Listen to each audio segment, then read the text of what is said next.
You're listening to Kerry Lutz's Financial Survival Network, where you get valuable information you just can't find anywhere else. To thrive in today's trying times, you need the Financial Survival Network, now more than ever. Go to financialsurvivalnetwork.com and get your free newsletter and gift. Financial Survival Network, now more than ever. Welcome. You are listening to the Financial Survival Network. I'm Kerry Lutz. Today is 12/23/2020. And well, we're just about to the holiday. We're going to be taking it easy for the rest of the week. Really minimal schedule. And, it's time to be with the family, time to relax, reflect, and enjoy, and to be thankful for what you have, and to be thankful for what you're about to receive, which hopefully will be in accordance with your desires and wishes. The key, my mother once told me that, Kerry, it's relatively easy to make the money. It's really hard to hold on to it. And that wisdom I found to be exceedingly true, but not very helpful in actually how you do it. And someone who's an expert in that is our good friend, Sam McElroy. Sam is with us. Please send us your emails, kl@kerrylutz.com, and make sure you tune into our social media channels. And if you want to sign up for our free newsletter, it's kl@kerrylutz.com. Sam, it's great to have you back on the show. So we're at near record highs in the stock market. It seems to not care about elections. It doesn't care about geopolitical turmoil. It doesn't care about COVID. If anything, it seems emboldened, and it's marching ever forward. Why is this happening? And B, how much longer can it go on for? Yeah, those are both great questions. And, if we talk about the first one, why is it happening? There's a lot of reasons we can start to look to as to what could be generating this. Part of it is that, people often talk about the fact that there don't seem to be a whole lot of other alternatives when you look around at places where you might want to put capital. And to the degree that people have been willing to take more risk and stay invested in the market, they've been rewarded. And that's kind of created this renewed thought that there really isn't a whole lot of risk in the market. I think if you look at the average investor, most of them know that obviously the market can go up or down. But when you have a pretty severe pullback, like 35%, what we saw earlier this year, but then you're fully recovered within that same year, I think it really helps people feel like, okay, well, maybe the market isn't really all that risky. And when you look around at other interest rates and interest rates are relatively low, then I think that's leading people to stay overly invested in the market. All right. So what is the solution here? What is the cure for all that ails investors? It's going to be such a tricky thing to see what happens in the future. And what I might talk about is cautious optimism. Should everybody be bailing out of the market? No, not necessarily. I think it has a lot to do with just perspective and purpose and kind of where people are at their stage in life, as it so often does. Just because the market is overvalued, and I think I'm comfortable saying that, I think it is overvalued right now, that doesn't necessarily mean that it's going to fall. It could continue to increase further and further. And I think over maybe the last 5 to 10 years, we really have started to see more of a divergence in terms of the meaningful data that PE ratios can tell us in terms of when corporations, are no longer good buys. I think people are looking at it now where, they almost don't care if it's worth what they're paying for it. If it's going to go up and they make money, then that's almost like good enough these days. But at the same time, we always talk about how, many people say that the bond market is smarter than the stock market. And right now we have a conflict of opinion. If we look at the stock market, and like you said, it's hitting record highs and continuing to kind of go up, though we've seen a little bit of pullback recently. But then we look at the bond market and we see the 10-year treasury still under 1%. What I would say is somebody has to be wrong. And so it'll be one of the things that we'll have to look at, as we continue into next year to see whether there's a pullback in the market or whether the 10-year treasury starts to come back up to a normal interest rate. All right. So the jury's out effectively. But at some point, doesn't the market always go back to valuation? Isn't valuation based on something tangible? Your company's ability to generate a profit, maybe even pay a dividend in the future, right? How long? Yeah, it normally should. The way that we kind of look at it, it's almost like when you have a kid and you buy clothes for the kid that are a little bit too big. You kind of have two options. You can either take the clothes and wash them, throw it in the dryer and try to shrink them, or you can wait for the kid to grow into the clothes, which is normally what we do.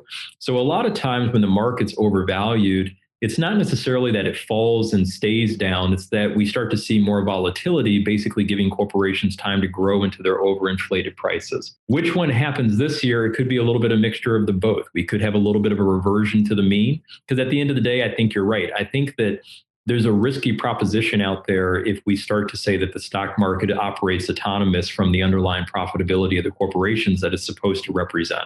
So at the end of the day, we do want to see it reflect those valuations. And it normally does that through some type of correction. But again, the timing, I think, is what makes it tough. I don't want people to kind of hear this and think the sky is falling. But what they should say is that because the market is increasing, we shouldn't naturally just assume that the good times are going to keep on rolling.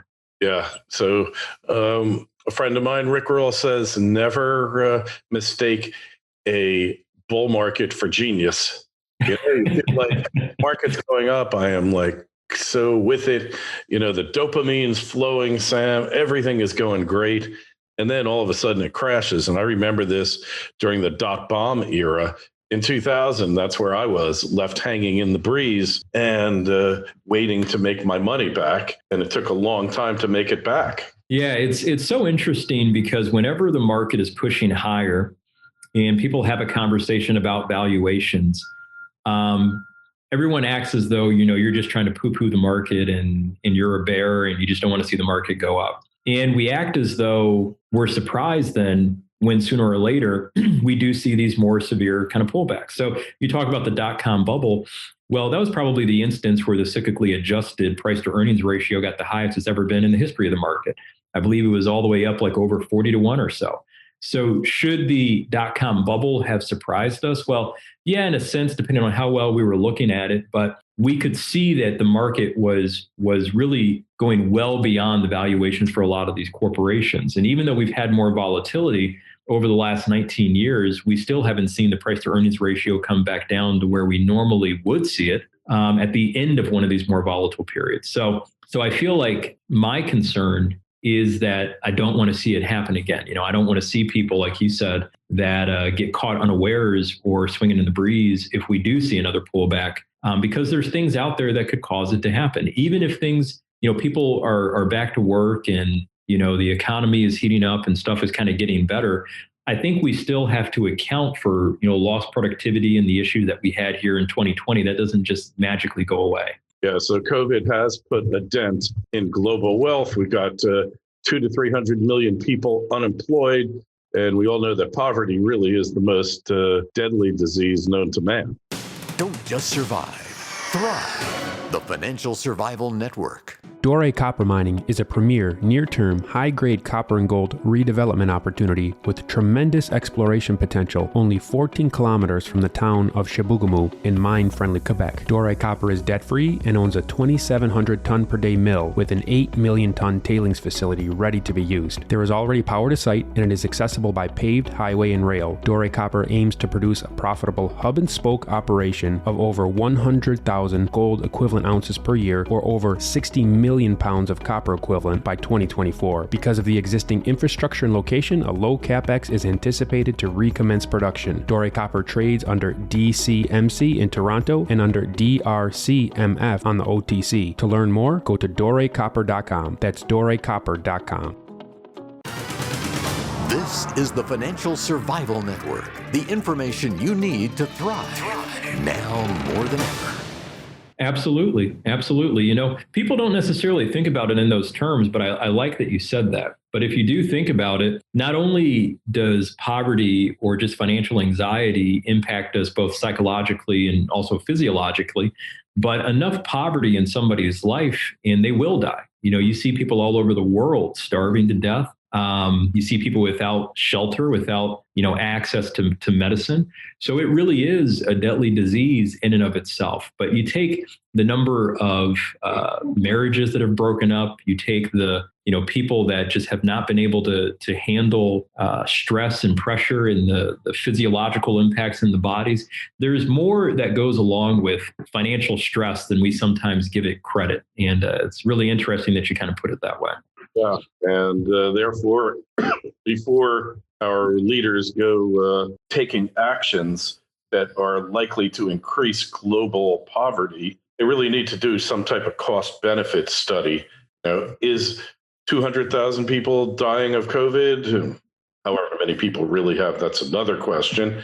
But is that worth 200 to 300 million people being thrown into poverty and the negative results to society that come from that? And I don't think our leaders have ever addressed that question directly. Yeah, I think that, I don't know that I have an opinion one way or the other, because I know what a difficult spot it really is. But I also think that so many times it's just so difficult to make some of the hard calls that you have to make. How do you weigh, a much more visible reaction in the sense of somebody actually dying versus people with financial distress and poverty? I think it gets really difficult to talk that narrative through, even if you do a cost benefit analysis to say, well, which one is better long-term versus which one is worse. And then you add the whole political spin and narrative into it, and it becomes a really muddled water.